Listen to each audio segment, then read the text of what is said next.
Well. Welcome, everybody. Welcome to Pontiac WYAC and the place to be. Today, we have a special treat.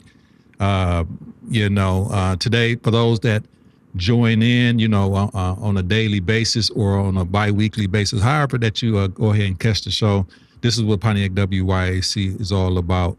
And this is why we are number one on your dial. But otherwise, we just try to bring things to the community and information to the community and news that you can use, be it political, educational, entertainment, and just good things going good, in the city of Pontiac and around in the surrounding areas, because that's what we love to talk about. We love to talk about what's going good. Today, we have none other, and I'm about to bring him on the screen, y'all. This gentleman right here he's always been super pleasant. Every time that I come across his acquaintance, he's always nice. He's always informative. I see this gentleman a lot, just participating so much in the community and giving himself so much to the community that I admire his ethic, the type of man and the person that he is. So I'm really privileged that he come on tonight just for a little bit to share his time. Mr. Christopher Northcross. Mr. Northcross is currently right now at the moment. And if I miss anything, Mr. Northcross, when I bring you on, please correct me and get me straight. But right now, Mr. Northcross is a volunteer board member right now and treasurer of the Pontiac Promise Zone. He's also part of the Pontiac Optimized Club, and he's the president of board of directors with J Shop. I'm going to bring him on with no further ado so he can go ahead and correct me if I'm wrong on anything. But he's here tonight to talk about the millage and give us some information and give us some insight on what this is all about. And so I'm looking for your participation. Mr. Northcross, how are you doing, sir? I am doing very well, Mr. Lucas. And thank you, sir. Thank you for giving me this opportunity. And thank you for the service that you're providing to the community. I mean, it's wonderful. We all have that power of speech, but you're really amplifying that power of speech and that ability to communicate and share with each other that's so important to a community prospering and growing. Thank you, sir. Oh, thank you. Thank you so much for joining us and basically joining us and giving us some insight to your knowledge based on what we're going to be talking about tonight and any other thing that you might want to share with the community of Pontiac and whatnot. We have some people saying good evening. We have some people saying all right now.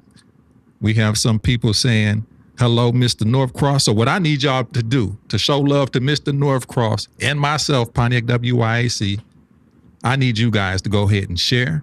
I need you to go ahead and comment. If you have any questions or comments or anything for Mr. Northcross, I want you to go ahead and put these in the comments, or I will want you to call because we're going to open up the phone lines for that to happen. So, Mr. Northcross, what brings you here to Pontiac WYAC this evening? Well, I'm excited about an opportunity we have in our community to give back and invest in our community. Mm-hmm. All too often, Pontiac has been a major generator of a lot of revenue that has gone to the county, the state, and the federal government in the form of taxes, payroll taxes, other types of taxes. I mean, we still hear about Pontiac having been the arsenal of democracy. And then we had a number of very big operations here with General Motors for a number of years. And now we have things such as M1 Concourse, and we have Williams International, United Wholesale Mortgage. I mean, these Amazon, both their fulfillment center and their warehouse, these are big operations. And they raise a lot of revenue, mm-hmm. a lot of which leaves the community and never comes back. I mean, it supports the whole state, it supports the whole nation. So, mm-hmm. Granted. But today we have an opportunity to capture a portion of the wealth of Pontiac and put it back into Pontiac. Okay. Without having to go through a whole lot of other things, and put it back into Pontiac for some specific purposes.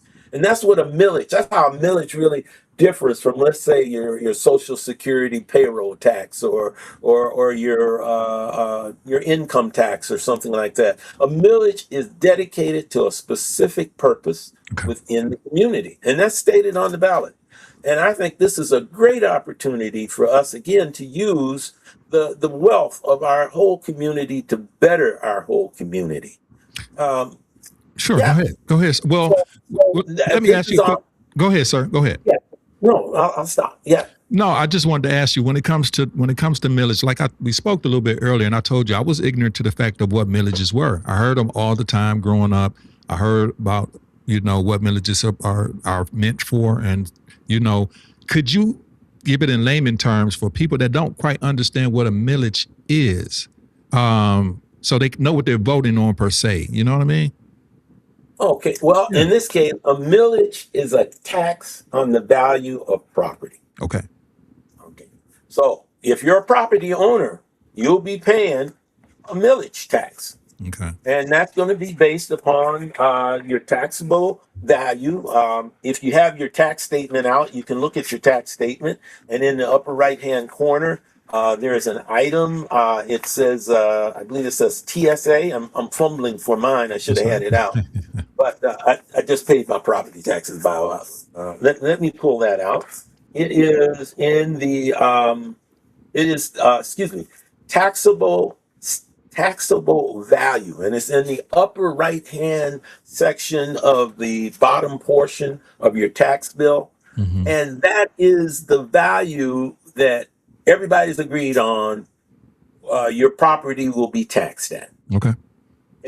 And for every $1,000 of that taxable value, you'll pay a percent of that as a millage. Mm-hmm. Or you take your taxable value and multiply it times your millage rate. Mm-hmm. Okay. And that money that's captured from that tax goes to a specific purpose. But this is only a tax on property owners. And the property owners, if you're a resident of the city of Pontiac, then you're paying property. If you're a business owner, and you're not a resident of the city of Pontiac, but you own property here, you're paying this tax. Absolutely. But if you're a renter, you're not paying this tax directly. And I say directly because we all know that somebody's going to pay it somehow. But in terms of directly, you're not paying it. We have a question here from Black Mamba. She said, "Who determines that specific purpose, or I guess the specific purpose of the millage that is being voted on? Who determines to have that, I guess, put on the ballot as far as the specific purpose of it?" Yeah, the entity that's putting it on the ballot. Mm-hmm. In the case of there's two millages that have been placed on the ballot by the city of Pontiac. One is for senior citizens. There's a millage for the senior citizen services. And then another is a millage for youth recreational programs. Mm-hmm. Now, those ballot statements were developed by the city of Pontiac. There's another millage that's on the ballot. This one was put on by the Pontiac Library Board Association, and that's to fund the operation of the library. Yeah. Okay. Now, a couple of items.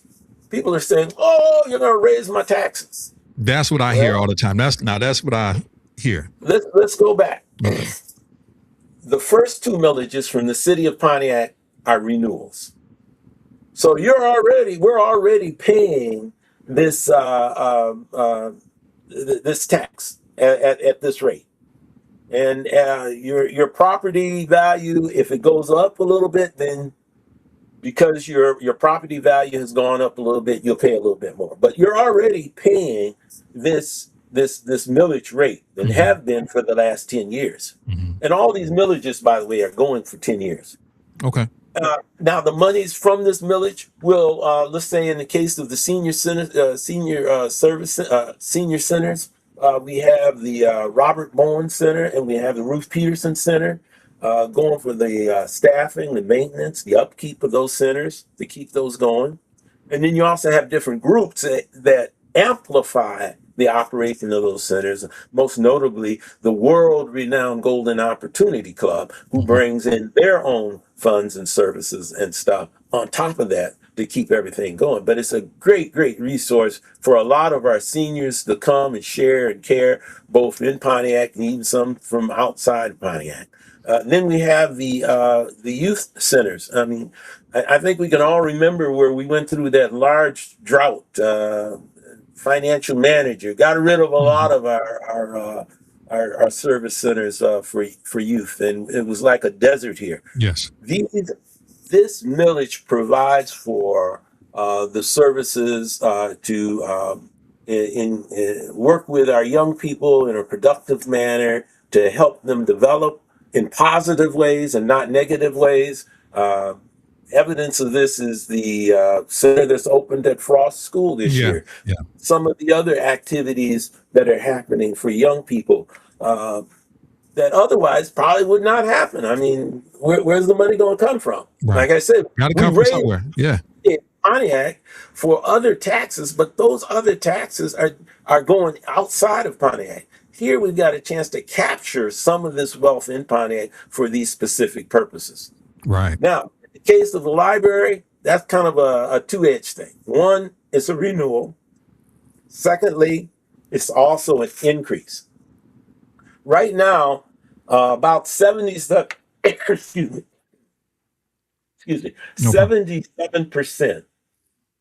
and that's roughly 3/4 of all the income from the library is coming through this millage. One moment, just excuse me, one moment. Sure.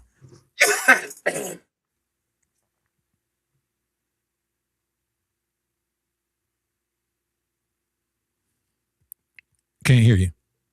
Okay. Okay, there we go. Okay, there we go. Gotcha. Over 3/4 of all the monies the library gets. This is for paying for salaries. This is paying for the heat. This is paying to keep the lights on. That comes through this millage. The millage today. And what they're asking for is to renew that millage and to bring in some more. Now, there's some capital improvement projects that they're looking at doing down the road, but they're also looking at some of the longtime employees that they have in the library. They're not fully staffed at this time.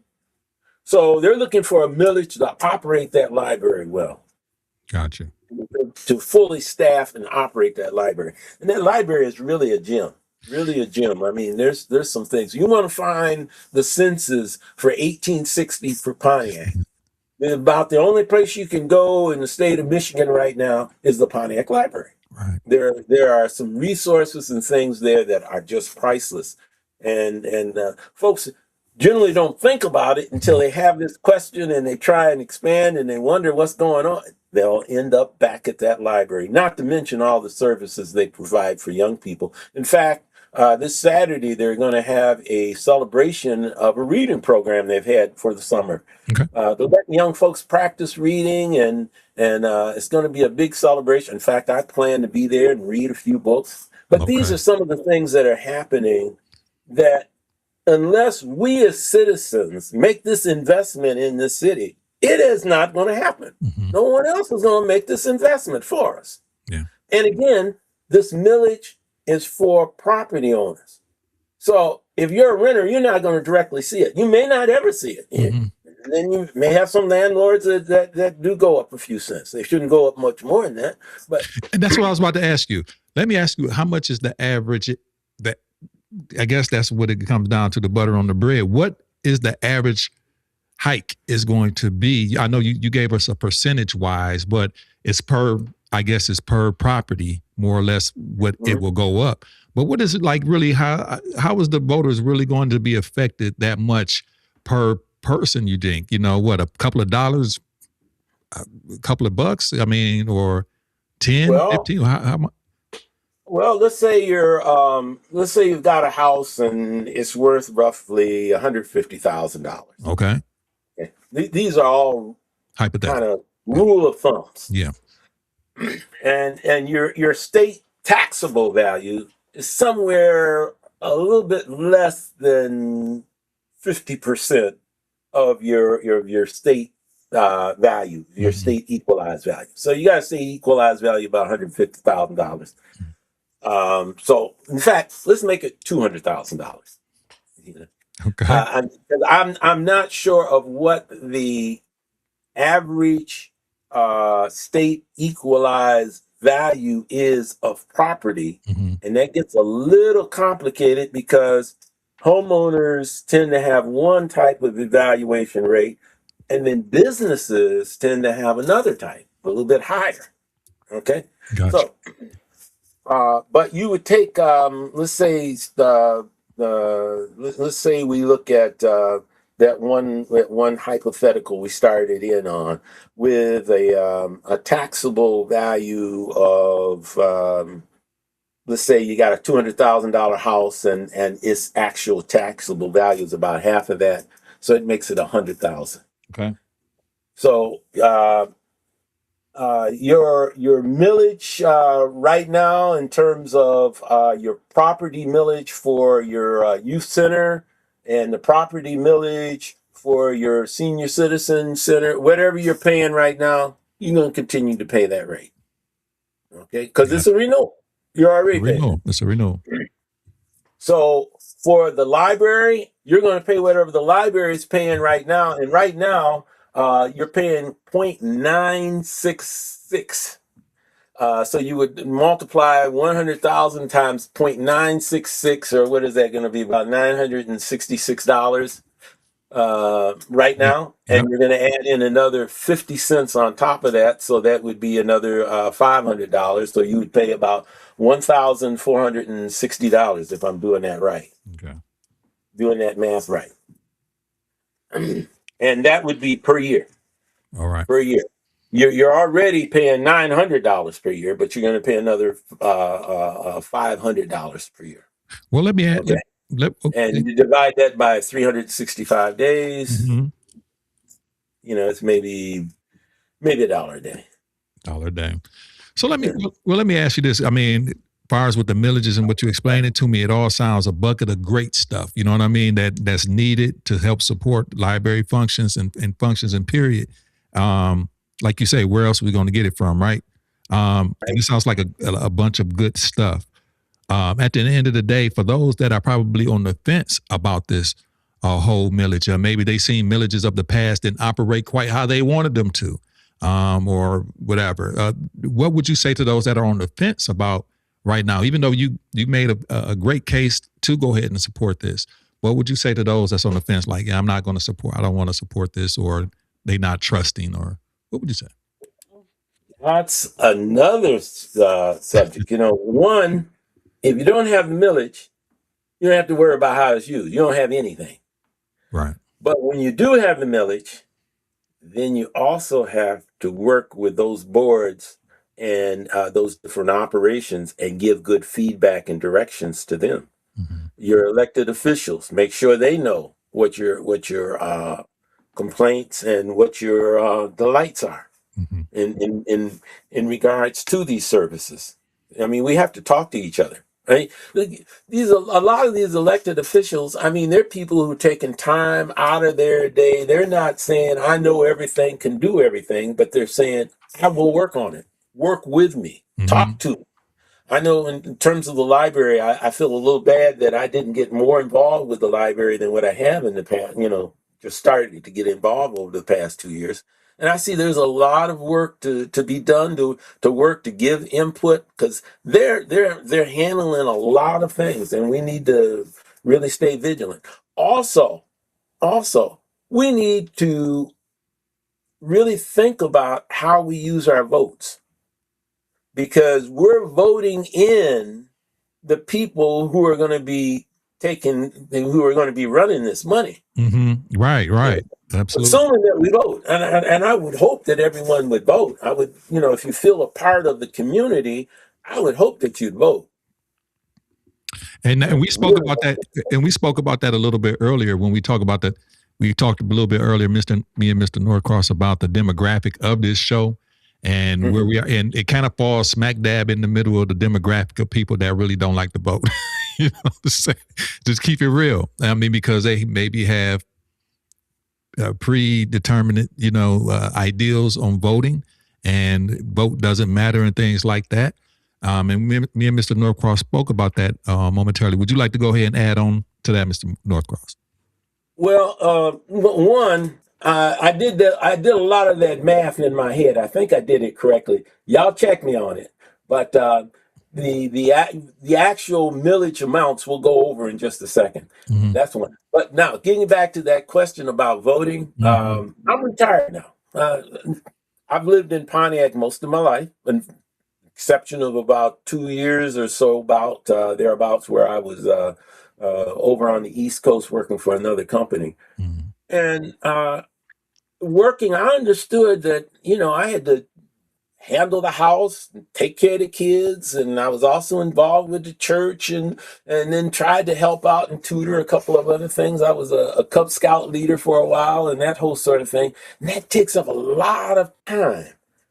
But I had to also, growing up in this area, I kind of had a feel for the folks and could talk to the people. And I would really say to everybody, try and develop a relationship with the people that you're electing, especially locally. Talk to them, tell them what's going on, give them feedback. When I sat on the Pontiac School Board for 12 years, and there were folks that didn't know me initially from anything else, but they came up and they talked to me. They talked about what was going right, what was going wrong, and I got a lot out of that because you can't be everywhere. And we in a community have to talk to each other. Now, I'm an older guy, and I've been fighting most of my life, and I remember we didn't have air conditioning.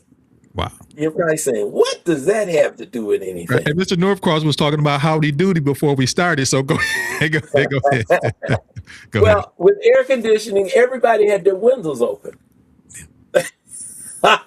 So if you got silent at night, you could hear what was going on in the other room or what was going on out in the streets. But nowadays we got air conditioner and the windows are closed up. Yeah. Our cars, we drive down the road, got the air on, the windows up, got the stereo going. Okay. Oh, somebody, yeah. Oh, somebody's putting. What I'm saying is that we have to take that additional effort to talk to each other, talk to the people that we're electing in office, let them know as much as we can day to day, and ultimately let them know by our vote where we want them to go. Absolutely. But they got to have something to work with. We don't put anything in, we'll for sure won't have anything to get out. We put something in, then that takes us to that next level that we're going to have to put a little time in and talk to these folks and email them. And this is why I like your show. I mean, you're bringing the folks front and center. I'm seeing the comments there. And hopefully this continues to open up lines of communication for everyone so that any elected officials that are watching this show, they can look at those comments and at the same time know what's being said. Well, we're going to give them an opportunity right now. If you would like to go ahead and talk to Mr. Norcross or any comment or any type of addition that you would like to go ahead and add, 248-905-1128, 248-905-1128. I would go ahead and urge you to give us a call right now. We don't want to keep Mr. Norcross too long in the evening. Again, I want to thank him for going ahead and blessing us with his time, and I really appreciate him. And thanks, Gil. Gil is real active in the comments. What do you say? It's because of Mr. Norcross and I stayed on the budget and finance track. So I guess, Gil is active, and Gil is a wealth of knowledge. I had Gil calling the other day. Let's get a phone call coming in now. 1 second. Caller, can you hear us? 1 second here. I can hear you. All right, caller, can you hear us now? Oh, I can hear you, sir. How you doing this evening? Pretty good. Is this Mr. Gil Garrett? Yes, it is, sir. How you doing? All right, How you doing, Mr. Northcross? Trustee Treasurer, Mr. Northcross. Doing well. Thank the Lord. What's going on, Gil? And thanks for giving us a call. And if you got is something like you'd like to say to Mr. Northcross while we got him? I mean, just outside of just what Mr. Northcross does, and you can see he's a wealth of knowledge, not just to myself personally, but just to this community as a whole. Mm-hmm. He's been able to do a lot of great things and instill a lot of great, I'm going to say great habits for young people like myself. Because of Mr. Northcross, I was able to stay on the budget and finance track, and I think I dropped that comment in there when it comes down to how money is delivered to both on the educational side and on the municipalities, right? So budgeting was very, very important because Mr. Northcross will often say, he says, everything should drive student achievement. And we need money to do that, right? We need finances to do that. And everything should point, or anything that I do should be pointed to what? Student achievement. And so as I began to study and grow throughout the years and my practices on the board and going to the state and national levels, I took that with me. And so I was able to put the millages in there, not because I just automatically knew them, but over the last 20 years because of Mr. Northcross. And I'm just going to give Ms. Flowers why he's here, and that's why I wanted to tune in this evening, is the fact that I'm able to go out and speak to these millages and speak to the numbers and kind of put them in a real layman's term to those who may not understand or even know what it is to even vote on the millage.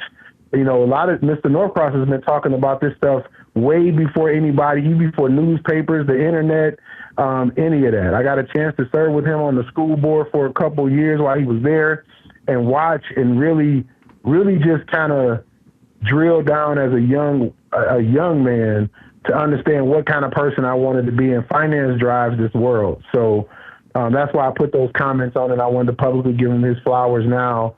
And these villages are important to our community. And a lot of times when we don't understand what it is, we're often scared or nervous about what we don't know.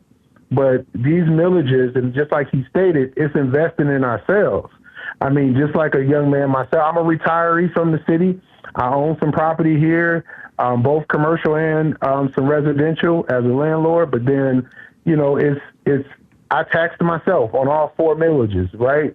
Because if Mr. Northcross said it best, if we don't do it, nobody's coming for us, right? Like, and then, like you said, is it very important that we communicate with our local elected officials and letting them know what we need, but just more so to that, holding them accountable to what they said that they would do for us, if that makes sense. So thank you. I encourage everybody to go out and vote for the millages. I encourage people to look at it in the thought of a process. If you can't give your time, my grandfather used to say all the time, whatever you give your time to is important, and whatever you give your money to is important. And if this city is to grow, you could do one of the two. You can give your time, you could do your finances. 3, you can do all 3.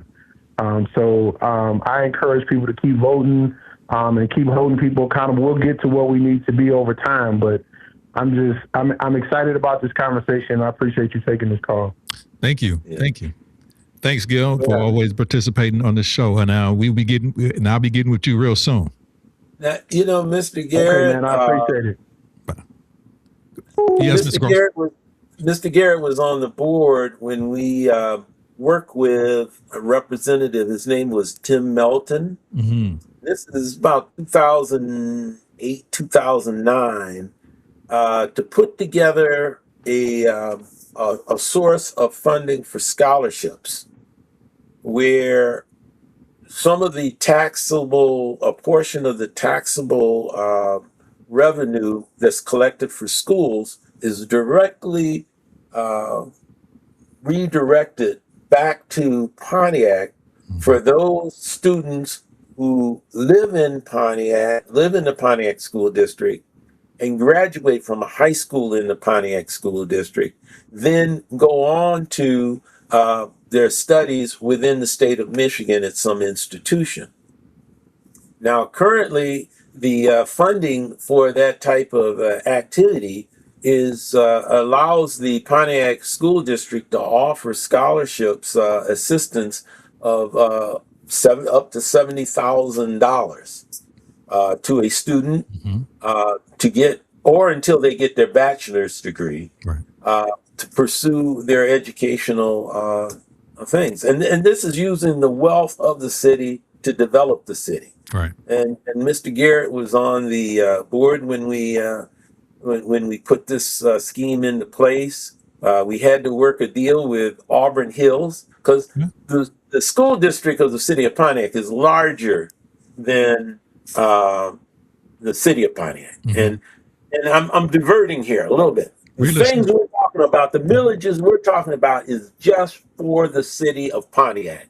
These 3 millages that I've talked about. Right. There's a 4th millage which comes from Oakland County, which goes through all of Oakland County, including Pontiac. But the 3 millages I just read off, the youth, the senior citizens, the library millages, those are just for the city of Pontiac. Right. There is a 4th millage out there that I also recommend, which is for the county, which is talking about raising funds for all students within the county to help them out within their school systems. So if you live in Pontiac, it affects you. Even though you may not go to a Pontiac school, you might go to Clawson or you might go to West Bloomfield. This is Oakland County. If you're going to school in Oakland County, is it the enhancement millage? That's what that is. I think that's what that is. The Oakland County Regional Enhancement millage. Correct. Okay, got you. Okay. Correct. Yeah, by the intermediate school district. So but again, that's capturing the wealth of our area and putting it back into our area. Now, let me jump back to the Pontiac Promise Zone. We were able to to bring this into effect. The impetus for doing this whole scholarship thing came from Kalamazoo. And you might have heard of the city of Kalamazoo, which had an anonymous benefactor who provided monies for scholarships for those students who go to Kalamazoo cities. And it's been a real boom for the city of Kalamazoo. Recently, the Pontiac City Council declared Pontiac a city of promise. Yeah, I was there when they did it. Yeah. So there's all these things out here. We got all these elements starting to put things back into Pontiac, and I see these millages being a great opportunity to continue that momentum. But I'm not going to try and pull the wool over you. Once we get them in, then we got to also look at managing them. I know coming up on our November ballot, we have, for instance, we have a sinking fund school, but we've put monies into our schools. Coming up on our ballot, we have a number of school board positions that are open, and we need to ask some hard questions because our students have not been performing well. Not been performing well, and it's not just the money that we need to look at. What else do we need to look at? Student achievement. In fact, a budget, I've always looked at a budget as being the game plan that we're going to use to develop our students, stated in financial terms. A lot of times people will look at the budget as how many people we can hire or this or that. No. This is how we're going to develop our students, where we're going to put our time, where we're going to put our resources at in financial terms. And I'm not sure all the board members. I know some of the board members I served with, I really had questions, but anyway, I'll do that. I ain't gonna go there, but we need to get very active in that. great young people. Great young people come out of Pontiac. We got some great young people in Pontiac Yeah. right now. In fact, that's a resource. A lot of communities are reaching into Pontiac to get our young people. Yeah, that's what Because they they've been don't doing have that it. forever. They've been doing that forever, though, Mr. Craig. Yeah, well, but yeah, I catch your drift. I know where you was coming from, but I mean, we reduce our young. I think we can really fly. In fact, I think that's the measure of a city. They'll talk about gross revenue, GNP, or whatever this. I think it's how well that city develops its young people, how Absolutely. reliably it develops its young people, Yeah. and that's what makes a city great. Wow. We look at the Birminghams, we look at the Bloomfield Hills, and those. How well are they developing those young people? We can Right. say, oh yeah, there's a lot of factors for that, and money, and this and that, and this and that. Bottom line is how well you develop your young people in these cities. That determines how great that city is. And here Absolutely. we have a chance to come and make a step of providing those resources to develop our young people. Right. But you said something so, you said something so, cementing where you said it's really how not only getting that money coming in, okay, cool, we get it, but we also have to have the right management of it. That's Yes. what's more important than getting it. We have a comment. Well, if you don't have it, If you don't have it, you can't do anything, right? I've heard one or two comments about, the library didn't do this and the library didn't do that. Well, you don't vote for the millage, you don't have a library. Right, Basically. absolutely. We I have mean, you got, who can survive if 3/4 of your money is taken away? right. We have Ms. Patterson. We have Ms. Patterson that just have brought up a comment here. She says she's supporting all 3 millages. We need them to provide recreational activities for our children, senior centers, help out older people learn about services that enhance and improve their quality of life. The library allows us to enhance the educational level of all our community members, particularly literacy. Yes, and you're right, Ms. Patterson. And also, I want to give a big shout out to Ms. Patterson she's the one that really hooked this whole thing up. Mr. Northcross, Ms. Patterson basically tells me what to do, and I do it. So that's same here. She called me today. She's like, "We gonna do when you go? Okay, you gonna do this today, right? Okay." I was like, "Yes, ma'am." But you know what? This was perfect. And just again, I didn't get up this morning thinking I was going to talk to the Mr. Northcross, and God has provided a blessing for me to speak to you. Like I said, I see you in the community all the time, and even if it's in passing, just how the spirit of ease you are. You're always smiling, and it's just something about you, sir, that you are. You give pleasantries, and you want the best. It seems like you want the best for your community, and you just thank you. You know what I mean? I see you at the city council meetings. You come and you give great information.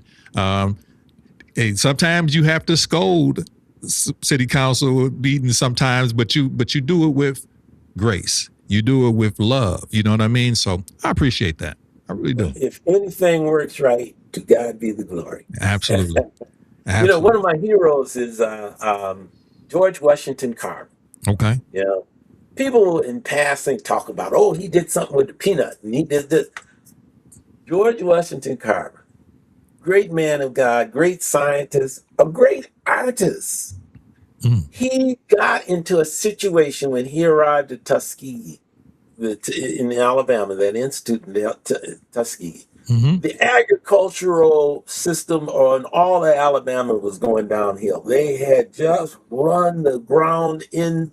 They had just run their land, just depleted it because they kept growing cotton. Yeah.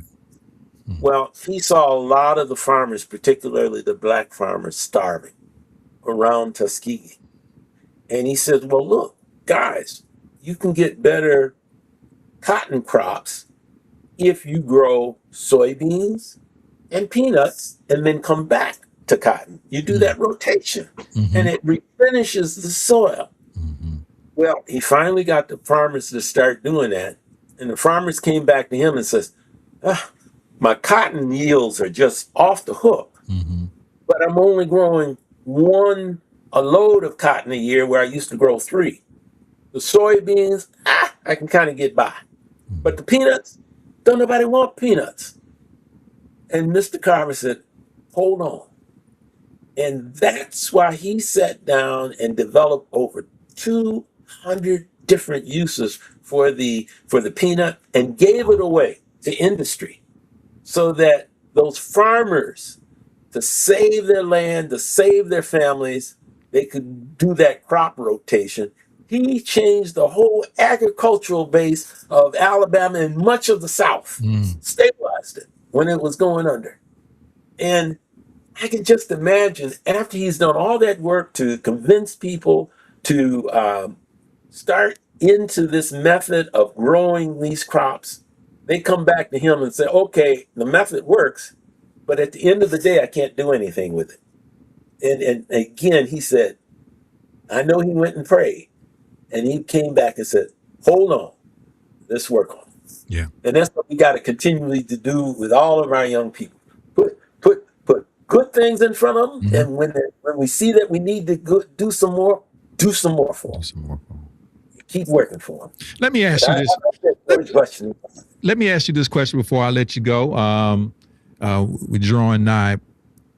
I want to ask you this, and this is it's on topic but off, not millage based or anything. How and why did you develop the knack for service to want to do what you're doing? Like, how did that happen? Was it just the way you were raised, or is it something you fell into for community service, or what was it? I would attribute that mainly to my parents. Okay. And my family, and also to the community that set some great examples. I mean, there's people that really did some outstanding things here. I became aware that my great grandfather in 1850, he was born a slave, and yet he sent my grandmother to college. She was the youngest of like 13. Wow. And also my grandfather on my father's side also went to college. On the other hand, my mother, her people were dirt poor, but she eventually got to college. And it was not just on their own, but there were a lot of people in the Pontiac area and other areas that helped them out, that brought them over. Like there was a lot of people that helped me out and got me over, and it just, as I looked around, for me it said, hey, if you can do, try to do. Yeah. And in doing, stay prayerful, and that brings about, I tell you, it brings about a peace. It brings about and peace is knowing that God is with you. This doesn't mean there's not turmoil. It doesn't mean there's not a lot of confusion and mess around you, but it means that it gives some direction that I'm thankful my parents did that. I say thank you, Lord, and I say thank you, Lord, to the community who are out there trying to also do the same thing with the young people and the friends that are around them and their seniors. Yeah. Well, Mr. Cross, you're not just an inspiration to young people. I guess what you want to call me, I don't know what you want to call me at 48. Is that middle? I don't know what it is, but that puts you in the range of being an expert. Oh, okay. I'll take that. Yeah, you've been practicing, doing whatever you're doing, and watching people like you. Like I say, Mr. Northwest, you've been an inspiration. You've been an inspiration. Like I came to know who you were, and I never really had a chance to have a real conversation with you. So I'm really appreciative for today, and just embarking on your wisdom. I'm just listening to you. I'm taking it all in. Like I say, I count it as a blessing. Today, just to even hear you just go on and talk about even what you just talked about with the peanut and I didn't know, you know what I'm saying? I know I got off topic. But those are the jewels. Those are the jewels and the things that we need. You know what I mean? So I appreciate you for even giving me that tidbit, because that's something that I will maybe give to my son or somebody, you know what I mean? Whatever. So you are amazing. And we appreciate you. The community does. I really appreciate you for taking your time out of today. And go ahead, sir. Go ahead, sir. Two more things. Yeah. One, I have to give credit to God and to his word, to his spirit, to his son, Jesus Christ. Mm-hmm. Secondly, watch out who your friends are. I run with some good friends. Like you say, Leona told you, Yeah. Leona told me. Yeah. So you got positive friends that'll push you in to doing some good things. So try and surround yourself with good, positive people. That's another good key. Absolutely. We're going to take that. We're going to take that and run with it. Thank you, Mr. Northcross. So everybody, I hope you got the information that was laid down before you today. Hopefully you were, if you were on the fence about voting or even solidifying your vote for the millage, whatever. I think you hope that you got some good information for it. The educated vote is a good vote. And again, I'd like to thank Mr. Northcroft for coming on. And also, Mr. Northcroft, I'm going to give you the invitation. Now you know where I'm at. You know how to come on. You're a friend of the show at this point. So now you got to come back on again. Whenever you feel like you want to, the invitation is always open, sir. Well, great. It's wonderful to have that chance to tell everybody vote yes for the millage, and I'll be back, or however you think I can be of value. Yes, sir. Well, you got my number and I got yours now, so we're going to really be in contact. Thank you, Mr. Northcross, and you have a good evening. All righty. Now we are letting Mr. Northcross go. This is absolute pleasure that I've had a chance to speak with Mr. Northcross. It's been an absolute, a joy. Like I said, I got up this morning. I didn't know that I would be speaking to Mr. Northcross, but it was a great thing. Miss Patterson got with me earlier today, gave me a call, and connected us, and we were able to go ahead and make this happen. And it worked out very good. Hopefully, again, you got some good information where you can go ahead and make, your decision on voting.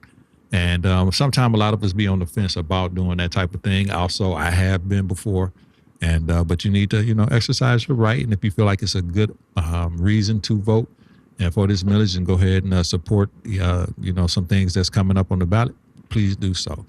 But just the wisdom, knowledge, and understanding that Mr. Northcross has is really amazing. If I can find a lack of words to express that. So with that being said, tonight was really more of a special impromptu. Tonight, we will probably be back tomorrow night. Who knows? I might get another special impromptu guest. I'm working on somebody, y'all. I'm working on getting somebody that everybody knows who this person is by now. I reached out to the person. They've been making strides and also making some moves around the city of Pontiac. And I'm working on somebody. But I don't like to bug people. I just put the bug in the ear. You know what I mean? Think about it. Boom. If you feel like it's valuable, come holler at me. So I'm going to see if things work out. But again, this was an impromptu. Mr. Northcross was a wonderful guest, and he's a friend of the show. Anybody that wants to be on Pontiac WYAC can. There's no restriction. I let people, even if I disagree with whatever the person's standpoint, I don't gatekeep them like, I ain't talking to them, but I don't do that. If you got something that you want to say, if you want to call in, you can call in. If you would like to come on the show, you can come on the show. And my job primarily is to listen to what it is that you have to say. If I'm going to invite you, I sit back and listen. Because good listeners learn. And then you can also find a perspective maybe that you didn't, or angle that you didn't see or particularly think about. And it might be advantageous for you to go ahead and listen, learn something, and then, use what you can use and chew the meat and spit out the bones, as they say. You know what I mean? Use what you can use for you. So that's what we do here. We give everybody an opportunity. Thank Miss Patterson for jumping on. I thought you were going to call, but Miss Patterson, again, a big shout out to you for giving me a call earlier today and telling me. I'm joking. You ain't like telling me what to do, but she kind of told me, y'all. But but hooking this up, actually, really hooking this up with Mr. Northcross. I see him all the time in passing, and we speak every time, but we never had a conversation. So this was the first time that we really had a conversation, and we did it public. So with that being said, people, I am on my way out of here. Hope you guys have a great evening. Look out for tomorrow's show. If I come on, I really don't know for sure yet. But if I do come on, I'll be coming with some rocking information and some talking topics. You know what I mean? And we're going to do it like that. So with that being said, keep God first, family second, and you third. And in that order, you should never be made last, because the last is made first. And my new saying is, keep it simple. Keep it simple. All right, you guys. Also, let's read this last comment from Gil Garrett. As a candidate for the Pontiac School Board, I'm making my official request. What's the request, Gil? You making the request to come back? What's the request? To come back on the show? Oh, you know, you're a friend of the show. You come on anytime, baby. You know that. What's the request? Or your official announcement? I'm waiting for Gil to go here and respond. But yeah, keep it simple. That's my new thing. I'm trying to keep things simple. You know what I'm saying? Don't overcomplicate it, especially in the world that we living in now. You know what I mean? We got to kind of keep things simple for people to digest. For some reason, they can't, you know, eat a lot now. To come on the show and talk school board, no doubt. Any and all the time, bro. Any and all the time. You're welcome to come on. And anybody, like I say, anybody welcome to come on. And that's what it's all about with Pontiac WYAC. But like I said, you guys, y'all just have a blessed evening. I'm about to eat my McDonald's. And with that said, peace. One love. One.